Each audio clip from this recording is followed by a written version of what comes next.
Call me reactionary and hidebound, but I'm not the biggest fan of when languages adopt slang from foreign languages. And this isn't because I'm denying the inevitability of language change here, or because I oppose languages borrowing from other languages. I mean, I speak English. So much of our vocabulary comes from French, so no, that is not the case at all. Rather, it's that I feel that languages develop much funnier, much better slang terms using their own words. And I'm very happy to say that this trend I want to talk about in this video earns my approval, and we'll see what that is.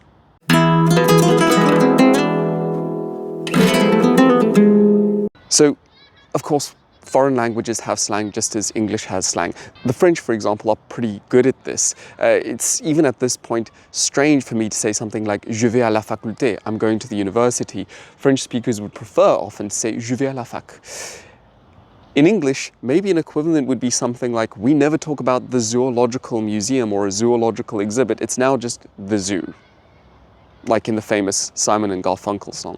In Italian, it's become common, instead of saying ragazzi for young people, to refer to each other in the plural as raga.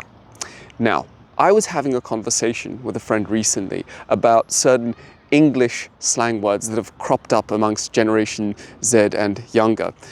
Things like lock in.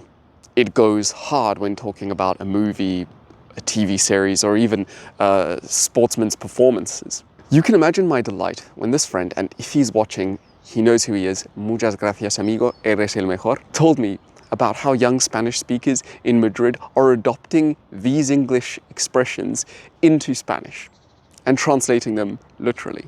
To use the two examples I've just spoken about now, a Spanish speaker, when talking about Killer Bean, for example, might, instead of saying me gusta esta película, it goes hard, would say me gusta esta película, va duro, which I think is actually even better than it goes hard originally.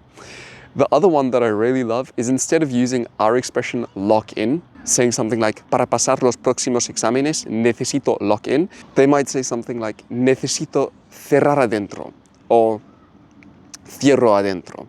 And you, if you speak a foreign language, especially a Romance language, are there examples of English slang terms that have been adopted, translated, and used in your native language? And I'm also curious, do they make sense? I mean, lock in, go hard, are obviously metaphors, but you can kind of get the conceptual underpinnings there.